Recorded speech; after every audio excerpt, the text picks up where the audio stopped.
بسم اللہ الرحمن الرحیم۔ السلام علیکم دوستوں، میرا نام ہے عادل اوان اور آپ دیکھ رہے ہیں عادل اوان 6 ٹی وی۔ عادل اوان 6 ٹی وی کی ایک نئی ویڈیو میں خوش آمدید۔ دوستوں، یہ دنیا عجائبات سے بھری پڑی ہے۔ ان میں سے کچھ قدرتی کہلاتے ہیں، لیکن کچھ ایسے ہیں جو انسانی کوششوں کے نتیجے میں وجود میں آئے۔ انہی میں ایک عجوبہ اہرام مصر ہے۔ یہ وہ واحد عجوبہ ہے جو اب تک اپنی اصل حالت میں موجود ہے۔ دوستوں، ہم جب اس قدیم عجوبے کو دیکھتے ہیں اور اس کی بلند و بالا ہیبت و جلال اور طرز تعمیر کو دیکھتے ہیں تو یہ ہمارے دل پر گہرا اثر چھوڑتی ہے، اور ہمارے ذہنوں میں سوال ابھرتا ہے کہ ہزاروں سال پہلے جب انسان کا علم اور وسائل محدود تھے تو اس نے ایک صحرا میں اتنے بڑے اور عظیم مقبرے جن میں ٹنوں وزنی پتھر استعمال ہوئے ہیں کیسے استعمال کیے۔ دوستوں، سائنس و عقل ان سوالات کے جوابات آج بھی تلاش کر رہی ہے کہ پتھر کی کانوں سے 26 لاکھ اینٹیں کیسے کاٹی گئیں، کتنے لوگوں نے یہ کام کیا، کیونکہ اس وقت کوئی جدید مشینیں یا اوزار نہیں تھے، اور پھر یہ بھاری بھرکم پتھر اس جگہ کیسے لائے گئے اور ان کو مکمل ہونے میں کتنا وقت لگا، کیونکہ یہ سرخ پتھر جو اہرام مصر کے لیے لائے گئے وہ اہرام سے تقریباً 600 میل دور پہاڑوں کے ہیں، اور پھر ان کو اوپر تک کیسے لایا گیا۔ ناظرین کرام، آج کی ویڈیو میں ہم ان تمام سوالات کا جوابات تفصیل کے ساتھ دیں گے۔ ناظرین کرام، فرعون نسو فرعون 2579 سے 2612 قبل مسیح تک مصر کا حکمران رہا۔ اس کے عہد میں کسی نے اسے سیڑھیوں کے بجائے اسپاٹ دیواروں والے اہرام کا مشورہ دیا، چنانچہ ایک ہموار ڈھلوان والے اہرام کی تعمیر کی گئی۔ اس کے اہرام کو سرخ اہرام کہا جاتا ہے۔ اس کے بعد اس کا بیٹا خوفو فرعون مصر کا حکمران بنا۔ ناظرین کرام، یہ وہی شخص تھا جس نے مصری تاریخ کا سب سے مشہور اور عظیم الشان اہرام تعمیر کروایا۔ اہرام کی تعمیر سے قبل درست زمین کی تلاش کا مرحلہ تھا، کیونکہ اس کے ماہرین تعمیرات کو ایسی زمین درکار تھی جو کثیر المنزلہ عمارت کا بوجھ برداشت کر سکے، لہٰذا انہیں قاہرہ کے نزدیک جزا سب سے موزوں مقام لگا۔ ناظرین کرام، ان سب سے بڑے مقبرے کی اونچائی کی تعمیر کے وقت 481 فٹ تھی۔ وقت کے ساتھ ساتھ اس کی اونچائی 30 فٹ کم کر دی گئی اور یہ 13 ایکڑ رقبے پر پھیلا ہوا ہے۔ بے شک وقت کے ساتھ اس کی اونچائی کم ہوئی، لیکن پھر بھی یہ 43 صدیوں تک دنیا کا سب سے بڑا اور سب سے اونچی عمارت ہونے کا اعزاز حاصل کرتی رہی۔ اس عمارت کی بنیاد مربع شکل کی ہے اور اس کی ہر جانب کی لمبائی 751 فٹ ہے۔ ماہرین کو اس بات پر انتہائی تعجب ہے کہ اس عہد میں جب نہ کوئی سائنسی آلات تھے نہ جدید مشینیں، تو قدیم مصریوں نے کس طرح دیواریں کھڑی کیں جن کی پیمائش میں 1/3 معمولی فرق بھی نہیں ہے۔ جیسے جیسے عمارت بلند ہوتی ہے اس کی چوڑائی ایک ترتیب کے ساتھ کم ہوتی نظر آتی ہے، اور 481 فٹ کی بلندی تک پہنچ کر عمارت کے چاروں کونے ایک نقطے پر مرکوز ہو جاتے ہیں۔ ناظرین کرام، ایک اندازے کے مطابق مقبرے کی تعمیر میں تقریباً 20 لاکھ پتھروں کے بلاکس استعمال ہوئے ہیں، اور پتھر کا ہر بلاک کا وزن 2 ٹن سے زیادہ ہے۔ مقبرے کے اطراف میں مزید 3 پتھر موجود ہیں کہ ماہرین کا اندازہ ہے کہ ان پتھروں میں سے مقبرے کے گرد 10 فٹ اونچی 4 دیواری بن سکتی ہے۔ مقبرے کے شمالی جانب داخلی دروازہ ہے۔ مقبرے کے اندر بے شمار راہداریاں اور کمرے ہیں۔ عمارت کے مرکز میں بادشاہ کا کمرہ ہے جس میں سرخ پتھروں کا چبوترا ہے۔ مرکزی کمرے میں داخلی راستے پر ایک خاص انداز کے نوکیلے پتھر استعمال کیے گئے ہیں اور انہیں اس مہارت سے جوڑا گیا ہے کہ جوڑ کے اندر کاغذ کا پرزہ بھی نہیں سما سکتا۔ ایک روایت کے مطابق بادشاہ اپنی تخت نشینی کے ساتھ ہی اپنے اہرام کی تعمیر کا آغاز کر دیتا تھا، لیکن یہ عمل انتہائی طویل المدت ہوتا تھا کہ اکثر اہرام اپنے مکینوں کی موت کی وجہ سے ادھورے رہ جاتے تھے۔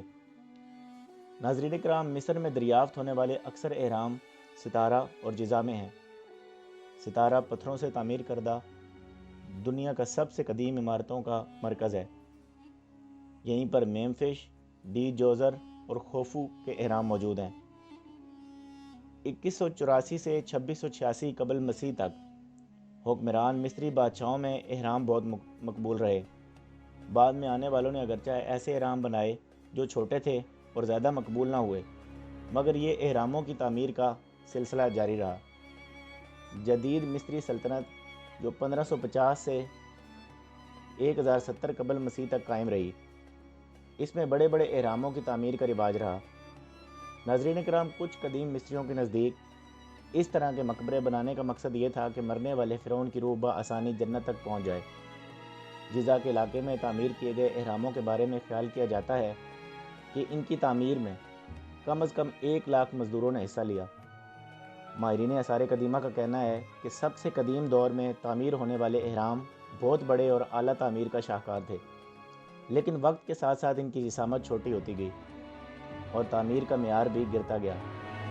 شاید اس کی وجہ وقت کے ساتھ ساتھ افرادی قوت اور وسائل میں کمی کا واقعہ ہونا ہوگا۔ ناظرین کرام، ماہرین کا کہنا ہے کہ کچھ اہرام شاہی مقبروں کے طور پر تیار کیے گئے، جبکہ کچھ عبادت گاہوں کے لیے ان کی تعمیر کے لیے چونے کے پتھر کو کاٹ کر اینٹوں کی شکل دی گئی۔ ان میں سے ایک پتھر کا وزن تقریباً 2 ٹن تھا۔ ان پتھروں کو دوسرے علاقوں سے حاصل کرنے کے بعد دریائے نیل میں کشتیوں کے ذریعے تعمیرات کے لیے لایا جاتا۔ کشتیوں سے تعمیراتی علاقے تک مزدوروں سے ٹرالیوں پر رکھ کر رسیوں کی مدد سے کھینچ کر مقررہ مقام پر پہنچائے جاتے۔ ناظرین کرام، ماہرین آثار قدیمہ ان سوالوں کا بالکل درست جواب آج تک نہیں جان پائے کہ اتنے بڑے پتھر کس طرح کھینچ کر لائے جاتے اور کس طرح انہیں مقررہ بلندی تک پہنچایا جاتا۔ کچھ ماہرین کا خیال ہے کہ اس مقصد کے لیے ہر سطح پر ڈھلان بنائی جاتی ہوگی، جس پر ان پتھروں کو رسیوں کی مدد سے کھینچ کر یا دھکا دے کر بلندی پر پہنچایا جاتا ہوگا۔ ظاہر ہے کہ اس کے لیے ہزاروں بلکہ لاکھوں افراد کی قوت درکار ہوگی۔ جب یہ پتھر اہرام کی شکل میں رکھ دیے جاتے تو ماہر سنگ تراش انہیں ہموار کرتے۔ اہرام کے پتھروں کو اندر سے اس طرح کاٹا جاتا کہ وہ 2 کمروں میں بن جاتے۔ ایک کمرے میں فرعون کی حنوط شدہ لاش دفن کی جاتی، جبکہ دوسرے کمرے میں اسی فرعون کے زیر استعمال قیمتی اور اہم اشیاء کو محفوظ کیا جاتا۔ فرعون کا تابوت طویل راہداری سے کھینچ کر مقبرے کے کمرے میں پہنچایا جاتا، جبکہ اہرام کا داخلی راستہ خفیہ رکھا جاتا، جیسے ممی کو دفن کرنے کے کچھ عرصے بعد بند کر دیا جاتا ہے۔ ناظرین کرام، ابتدا میں ان علاقوں میں اہرام نہیں ہوتے تھے، بلکہ یہ چھوٹی چھوٹی عمارتوں کی کالونیوں کی شکل میں پائے جاتے تھے۔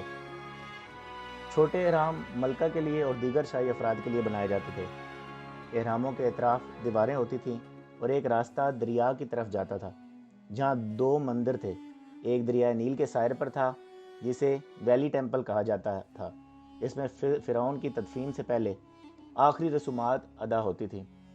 اہرام کے مشرق میں پایا جانے والا دوسرا مندر پوجا کے لیے استعمال ہوتا تھا۔ اس میں فرعونوں کے مجسمے رکھے جاتے تھے، جس کی روزانہ پوجا کی جاتی اور نذرانے چڑھائے جاتے تاکہ فرعونوں کی روحیں خوش ہو سکیں۔ ناظرین کرام، اہرام پر لگے چونے کے پتھروں کو گھس کر چمکدار بنایا جاتا تھا تاکہ یہ دور سے چمکتے ہوئے نظر آئیں۔ قدیم مصریوں کا یہ ماننا تھا کہ رات کو آسمان کے تاریخی حصوں کے گرد ستاروں کی گردش کرنے سے جنت کا راستہ بنتا ہے۔ اہرام کی نوک اسی تاریخی حصے کی طرف بنائی جاتی تاکہ مرحوم فرعون کی روح اسی راستے سے جنت میں داخل ہو جائے۔ سوائے ایک کے تمام اہرام دریائے نیل کے مغربی ساحل کے قریب بنائے گئے، جہاں سورج غروب ہوتا ہے۔ ناظرین کرام، ابتدائی تحقیق سے اب تک کئی اہرام بنائے گئے ہیں۔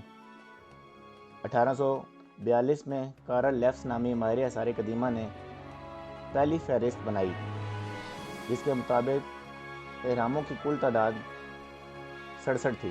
تاہم اس کے بعد بھی اس کی تلاش کا سلسلہ جاری رہا اور نومبر 2008 تک دریافت کیے گئے اہرام مصر کی تعداد 118 ہو چکی ہے۔ اب تک جو آخری اہرام دریافت ہوئے ہیں وہ ملکہ شہشت کا اہرام ہے، جو فرعون کی 6ٹھی نسل کے بادشاہ کی ماں تھی۔ ناظرین کرام، تاریخ دانوں اور ماہر آثار قدیمہ کا یہ خیال ہے کہ انہیں بادشاہ کے حکم پر ماہرین نے غلاموں کی مدد سے بنایا ہوگا۔ ان غلاموں کا تعلق مصری بستیوں سے تھا، جبکہ ہزاروں مزدوروں کو دور دراز علاقوں سے پکڑ کر لایا گیا تھا۔ تعمیر کا یہ سلسلہ کئی برسوں تک جاری رہا۔ 1860 میں اسکاٹ لینڈ کے ایک ماہر آثار قدیمہ چارلس بیری اسمتھ نے اہرام مصر کے بارے میں ایک نظریہ پیش کیا کہ انہیں یہودی غلاموں نے بنایا تھا۔ اور ان غلاموں کو فلسطینی علاقوں سے پکڑ کر مزدوری کے لیے لایا گیا تھا۔ ناظرین کرام، اس نظریے کے منظر عام پر آنے کے بعد یہودیوں نے دعویٰ کیا کہ وہ اس عظیم تاریخی ورثہ کے اصل وارث ہیں، لیکن 150 سال سے جاری اس بحث کے نتیجے میں نیا موڑ اس وقت آیا جب قاہرہ میں ایک کانفرنس کے دوران مصری آثار قدیمہ نے ماہرین چارلس بیری اسمتھ کے نظریے کو باطل قرار دیتے ہوئے نئے سائنسی شواہد پیش کیے۔ مصری آثار قدیمہ کے ڈاکٹر زاہی حواس نے ماہرین کی ایک ٹیم کے ساتھ جدید سائنسی ٹیکنالوجی کی مدد سے مقبرے کے اندر قدیم مصری سلطنت کے چوتھے دور سے تعلق رکھنے والے ایک انسانی ڈھانچے کے معائنے کے بعد بتایا کہ وہ قدیم مصری باشندہ تھا، نہ کہ اسرائیلی غلام۔ انہوں نے کہا کہ اس ڈھانچے پر کیے جانے والے تجربات ثابت کرتے ہیں کہ اہرام قدیم مصریوں کے ہاتھوں انجام پائی ہے اور اس میں یہودیوں کا کوئی حصہ نہیں ہے۔ ناظرین کرام، یروشلم پوسٹ میں شائع ہونے والے ایک انٹرویو میں مصری ماہر آثار قدیمہ نواب شیخ نے کہا، تاریخی حقائق یہودیوں کے دعوے کی نفی کرتے ہیں۔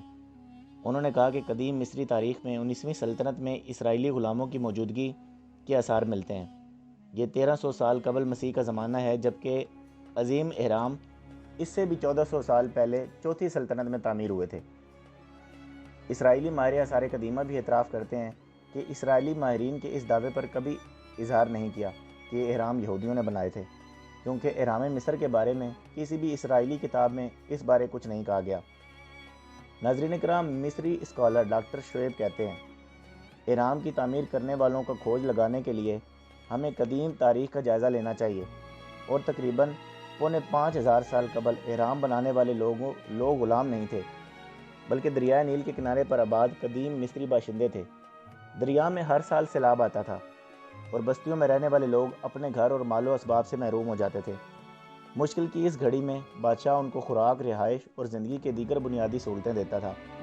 اہرام کی تعمیر اس طرح سے بادشاہ سے اپنی عقیدت کا اظہار تھا۔ بادشاہ کے ان کے لیے دیوتا کا درجہ رکھتا تھا۔ اس لیے تاریخ میں یہ بھی بات بتائی گئی ہے کہ اہرام کی تعمیر کم و بیش 20 سالوں میں پھیلی ہوئی ہے۔ یہ ایک طرح کا موسمی کام تھا اور مصری مزدور موسم بہتر ہونے کے بعد اپنی بستیوں کو واپس لوٹ جاتے تھے اور اگلے برس سیلابی ریلے کے ساتھ انہیں پھر اہرام کی تعمیر کرنے کے لیے بلایا جاتا۔ ناظرین کرام، دریائے نیل پر واقع اہرام کی شکل کے بارے میں ماہرین کہتے ہیں کہ جو بھی چیز مثلث شکل میں آئے گی اس پر مقناطیسی لہریں مرکوز ہو جائیں گی، جس کی وجہ سے کوئی چیز گلنے سڑنے کے قابل نہیں رہے گی۔ شاید اس لیے مصر کے فرعونوں نے حنوط شدہ لاشوں کو بوسیدہ ہونے سے بچانے کے لیے ان اہراموں کو مثلث کی شکل دی۔ دوستوں، قدیم مصریوں کا ماننا تھا کہ مردہ جسم میں مثالیں اور خوشبو بھر کر انہیں محفوظ کرنے کی ذمہ داری انوبس دیوتا کی تھی۔ اس کی تصویر آپ کو اہرام میں ہر جگہ ملے گی، جہاں دیوتا انوبس مردے کو حنوط کرنے کے آخری مراحل سے گزرتا نظر آ رہا ہے۔ ناظرین کرام، قدیم مصریوں میں جب بھی کوئی مر جاتا تو پادری انوبس دیوتا کا ماسک لگا کر لاش کو سیدھا کھڑا کر دیتے اور اس کے سامنے مردہ کے لواحقین کو روتے، چیختے اور اس کو کھاتے اور پلاتے اور گیت گاتے نظر آتے تھے۔ یہ منہ کھولنے کی رسم کہلاتی۔ ناظرین کرام، 2008 میں 2400 سال پرانی ممی ملی۔ اس ممی کا جب سی ٹی اسکین کیا گیا تو پتہ چلا کہ ممی کی کھوپڑی میں ایک چھوٹی سی ٹیوب موجود ہے، جس سے اس نظریے کو شہرت ملی کہ مرنے کے بعد یہ جسم کے تمام اعضاء نکال دیتے تھے اور سب سے پہلے دماغ نکالا جاتا، پھر پورے جسم کو مسالے اور تیل سے خوب دھویا جاتا، پھر دن کو اسے چھوڑ دیا جاتا اور جسم خشک ہونے تک انتظار کیا جاتا اور جسم کے اعضاء کو کسی خاص کپڑے میں لپیٹ کر جسم میں کسی جگہ رکھ دیا جاتا اور اس طرح اس عمل کو 40 سے 70 دنوں میں کیا جاتا تھا اور لاش پٹیوں میں مکمل لپیٹ کر رکھ دی جاتی۔ ناظرین کرام، یہاں یہ بات ضرور بتاتا چلوں کہ اہرام کی تعمیر کے متعلق بہت سی روایات ہیں۔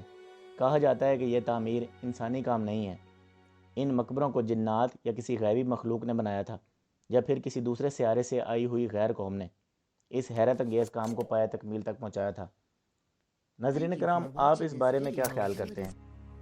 اپنی قیمتی رائے کمنٹ سیکشن میں ضرور بتائیں اور ہمارے چینل عادل اوان 6 ٹی وی کو شیئر کریں، لائک کریں، سبسکرائب کریں اور بیل آئیکن پر ضرور کلک کر دیں تاکہ نئی آنے والی ویڈیو آپ تک ضرور پہنچ سکے۔ بہت شکریہ، جزاک اللہ، اللہ حافظ۔